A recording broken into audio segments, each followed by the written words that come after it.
Week की समाप्ति हो गई और लास्ट वीक जो था वो काफी इवेंटफुल रहा। गोल्ड की प्राइस में तेजी देखी गई, सिल्वर की प्राइस में तेजी देखी गई, क्रूड ऑयल तेज रहा और साथ में दोस्तों इंडियन करेंसी, भारतीय रुपी सबसे कमजोर स्तर पे पहुंच गया। 86.145 पर वो पहुंच गया, जिसकी संभावना पहले भी इस चैनल में चर्चा की गई थी कि भारतीय करेंसी की भविष्य में भी यूएस डॉलर के प्रति कमजोर होने की संभावना है। वैसे ही कुछ हुआ। तो अब आने वाले वीक में क्या संभावनाएं हो सकती हैं, तो इसके बारे में चर्चा करेंगे इस वीडियो में।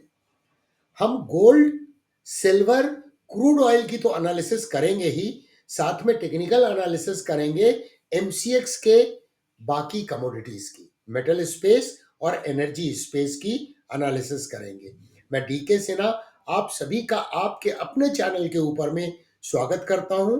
इस वीडियो को अभी से लाइक कर लीजिए और चैनल को अगर आपने सब्सक्राइब नहीं किया है तो अभी सब्सक्राइब कर लें और बेल आइकन को जरूर हिट करें ताकि आप हमेशा नोटिफाइड रहें और कोई भी नए वीडियो को आप मिस ना करें। तो चलिए स्ट्रेट अवे प्राइस चार्ट पर चलते हैं और टेक्निकल एनालिसिस की शुरुआत करते हैं। प्राइस एक्शन को समझते हैं, सपोर्ट एंड रेजिस्टेंस के बारे में जानकारी प्राप्त करते हैं ताकि हम अपने आप को कमोडिटी मार्केट की ट्रेडिंग में आगे रख सकें।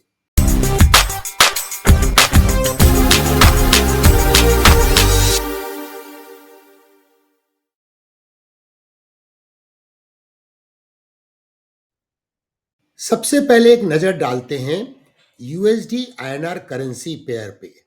तो देखिए ये कंसिस्टेंटली वीक होती हुई चली आ रही है और जब लास्ट वीक की समाप्ति हुई तो इसने ऑल टाइम हाई बनाया 10 जनवरी 2025 में 86.145 का। और अगर इसके चार्ट को एक नज़र वीकली टाइम फ्रेम में डालें तो जिसके बारे में मैंने पहले भी बताया है, फिर से मैं टच कर देता हूं।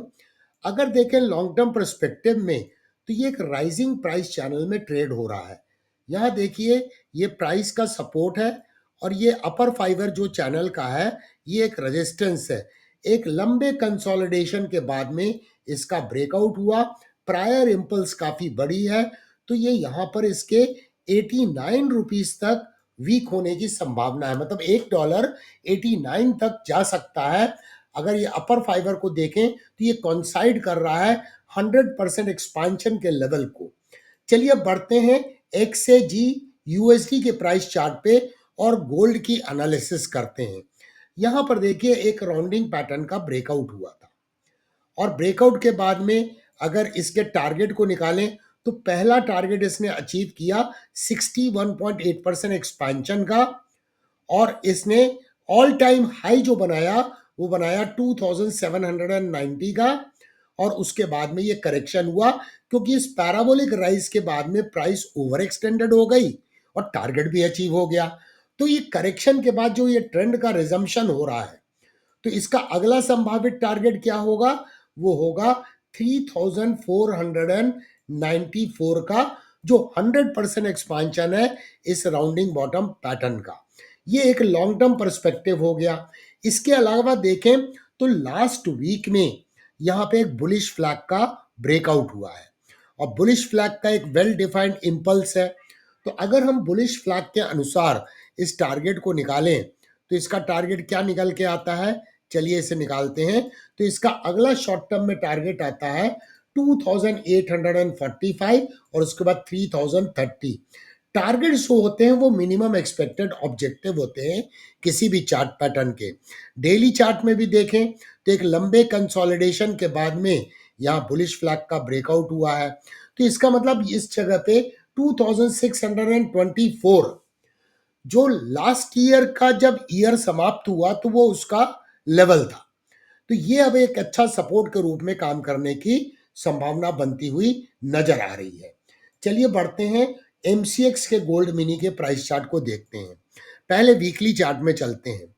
तो वीक ऑन वीक बेसिस पे एमसीएक्स गोल्ड 1.36% की तेजी में क्लोज हुआ और इसकी क्लोजिंग प्राइस है 78,398। ये ट्रेंड लाइन देखें, प्राइस का सपोर्ट है, प्राइस का सपोर्ट है, प्राइस का सपोर्ट है। तो ये ट्रेंड लाइन जो है एक डायनेमिक सपोर्ट के रूप में काम कर रही है। इसके पहले हम लोग चर्चा कर चुके हैं कि ये राउंडिंग पैटर्न का ब्रेकआउट हुआ, और अगर हम इसके राउंडिंग पैटर्न के आधार पर टारगेट को प्रोजेक्ट करें, तो चलिए टारगेट को प्रोजेक्ट करके देखते हैं।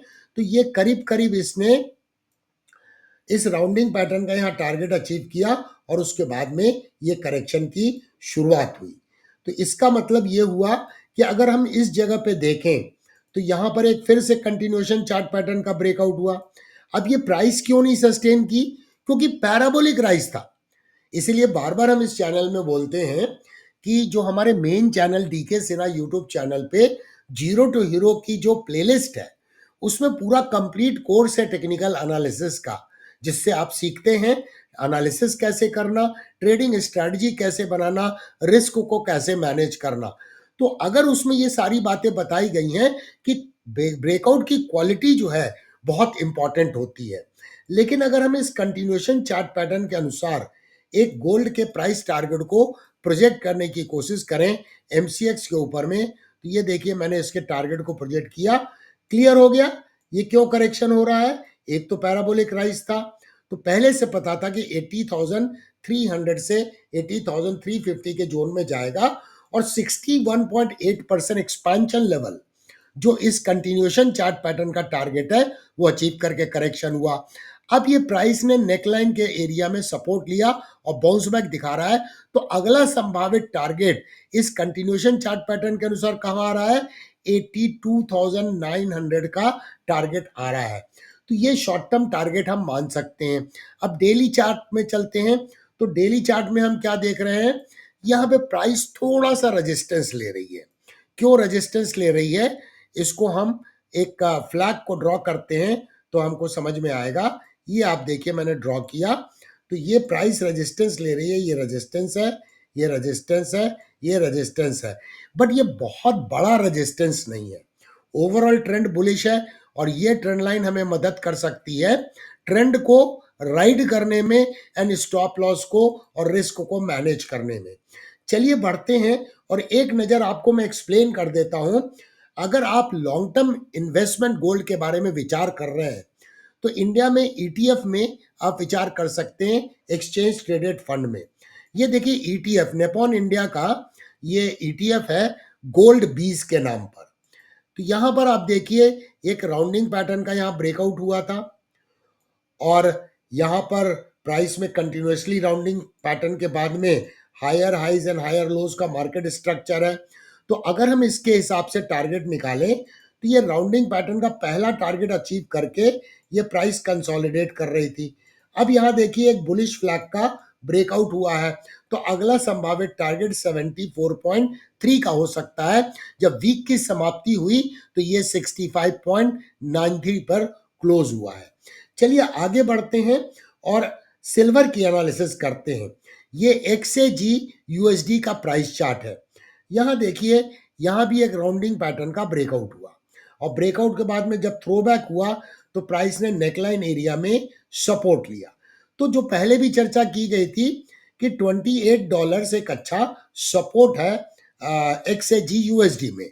अगर हम यहाँ पर टारगेट निकालें इस राउंडिंग पैटर्न के अनुसार, तो इसका टारगेट आता है $36.5 का। ये टारगेट निकल के आता है, जो अगला संभावित टारगेट सिल्वर का हो सकता है। क्या हम यहाँ पर कोई ट्रेंड लाइन खींच सकते हैं? तो मैं आपको ट्रेंड लाइन खींच के दिखाता हूं। ये देखिए मैंने एक ट्रेंड लाइन खींची। ये ट्रेंड लाइन क्या इंडिकेट कर रही है कि प्राइस का सपोर्ट है, प्राइस का सपोर्ट है जिसका ब्रेकडाउन हुआ। तो अपसाइड में ये लेवल जो है, जो एक पहले भी रेजिस्टेंस रह चुका है, ये एक रेजिस्टेंस के रूप में काम करेगा, और वो लेवल है 31.65 का। तो ये इमीडिएटली रेजिस्टेंस के पास में पहुंचता हुआ नजर आ रहा है। चलिए अब बढ़ते हैं एमसीएक्स सिल्वर पे।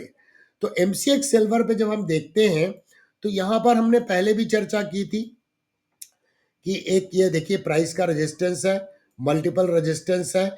तो ये इसका ब्रेकआउट हुआ यहाँ पर, और ये सपोर्ट है, सपोर्ट है, सपोर्ट है। तो ये एक सिमेट्रिकल ट्रायंगल का ब्रेकआउट हुआ, जिसका बेस जो है काफी बड़ा है और वेल डिफाइंड है।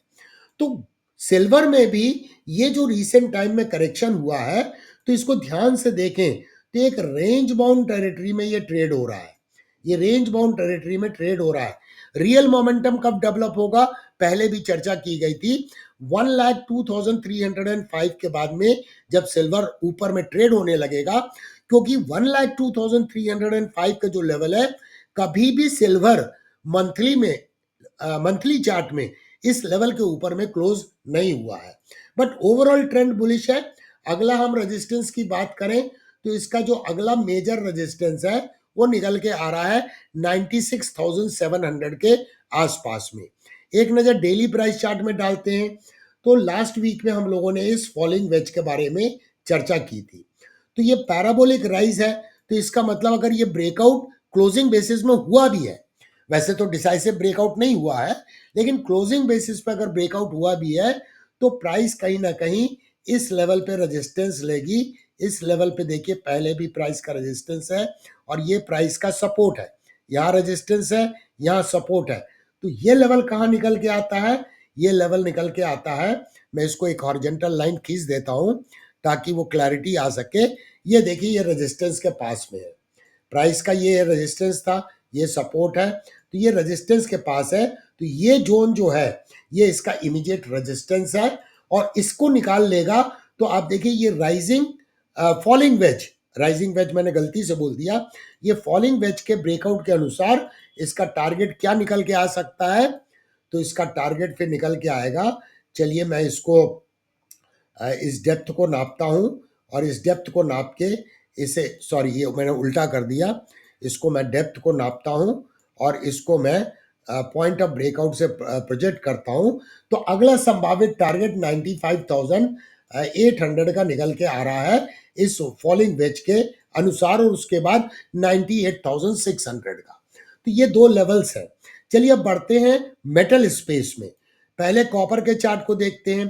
तो कॉपर के चार्ट में लास्ट वीक में भी चर्चा की गई थी कि ओवरऑल ट्रेंड तो अभी भी इसका बेरिश है, लेकिन क्या ये यहां पे डबल बॉटम बना रहा है, क्योंकि यहां पर देखिए इस इंपल्स के फॉर्मेशन में वॉल्यूम में सब्सटेंशियल राइज है और वॉल्यूम एवरेज वॉल्यूम से अधिक है, जबकि जब ये करेक्शन हो रहा था तो वॉल्यूम घटता हुआ नजर आ रहा था।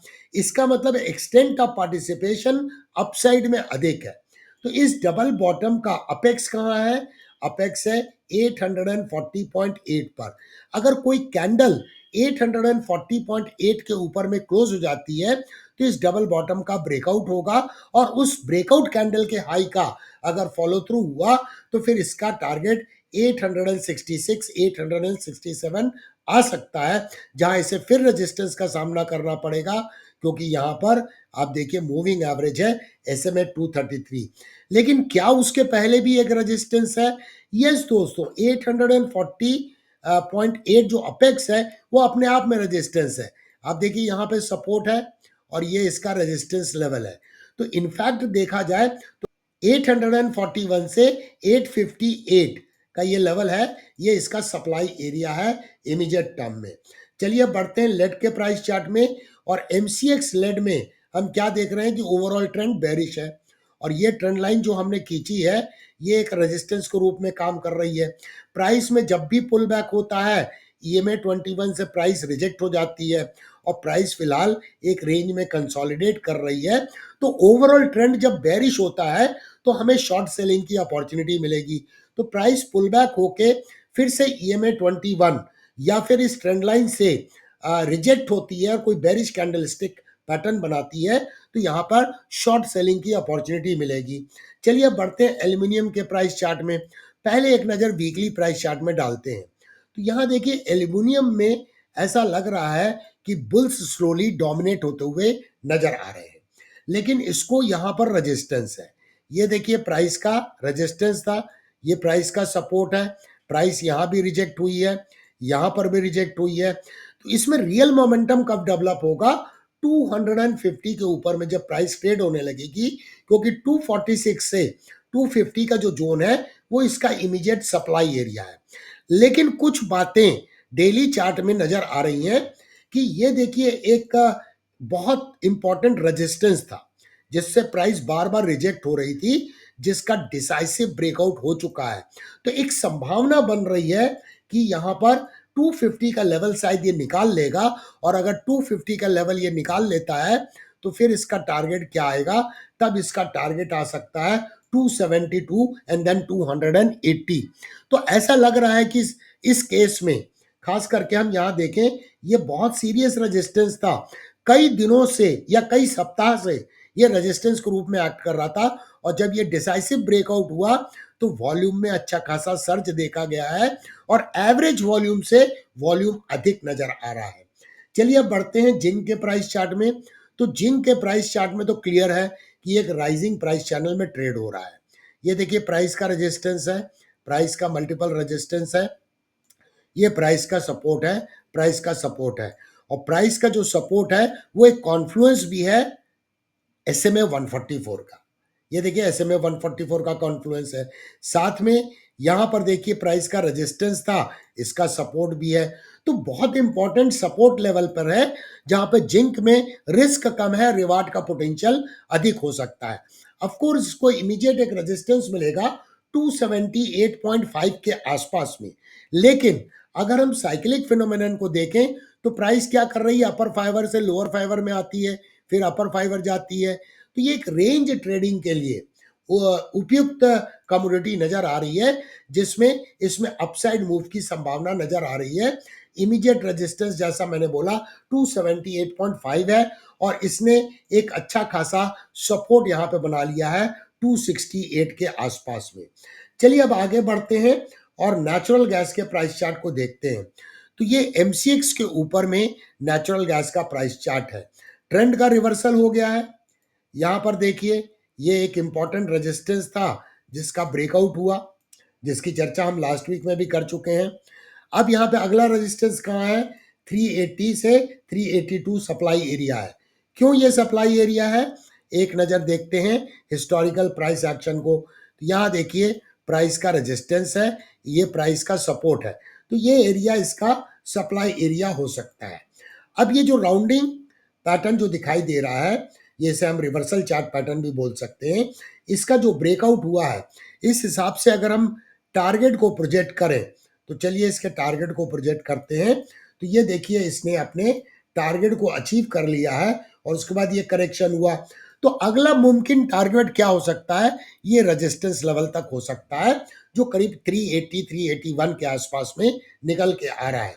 बट यहाँ पर अब ट्रेंड रिवर्सल हो चुका है, मार्केट का structure higher highs and higher lows का बनता हुआ नजर आ रहा है। चलिए बढ़ते हैं और क्रूड ऑयल के प्राइस चार्ट को देखते हैं। ये हम चार्ट देख रहे हैं यूएस ऑयल का। यूएस ऑयल मतलब WTI क्रूड ऑयल, और यहां देखें ये मल्टीपल बेस है, ये मल्टीपल बेस है, और ये मल्टीपल बेस इतना स्ट्रांग है, हिस्टोरिकली अगर देखें तो 65-66 डॉलर पे क्रूड का एक बहुत इंपॉर्टेंट बेस है। और इसीलिए ट्रेंड डाउनवर्ड होने के बाद भी हम बार बार ये बोल रहे थे कि शॉर्ट सेलिंग के लिए ये रिस्की प्रोपोजिशन है। अब ये मल्टीपल बॉटम का अपेक्स कहाँ है? 78.42। तो अब करीब करीब प्राइस रेजिस्टेंस के पास में पहुंच गई है। अगर कोई कैंडल 78.42 के ऊपर में क्लोज हो जाती है और वो ब्रेकआउट की क्वालिटी हेल्दी होती है, तो दो बातें होंगी। एक तो ये मल्टीपल बॉटम का रिवर्सल चार्ट पैटर्न का ब्रेकआउट होगा, और सेकंड ब्रेकआउट होगा ये काउंटर ट्रेंड लाइन जो रेजिस्टेंस के रूप में काम कर रही है, इसका ब्रेकआउट होगा, और तब क्रूड में काफी बड़ी बुलिशनेस आ सकती है, एंड क्रूड का देन संभावित टारगेट इवन 84-83 डॉलर्स तक, 83-84 डॉलर्स तक हो सकता है, और उसे उसके पहले एक रेजिस्टेंस मिलेगा करीब 83 डॉलर्स पे। तो हम बोल सकते हैं अगर ये ब्रेकआउट हुआ तो क्रूड 83 डॉलर्स पे जा सकता है। चलिए अब MCX के ऊपर में क्रूड को देखते हैं। तो MCX के ऊपर में तो दोस्तों ये देखिए मल्टीपल बॉटम के अपेक्स का ब्रेकआउट हुआ, और इसने टारगेट भी अचीव कर लिया है, और सीधा ये सप्लाई जोन में पहुंच गया है।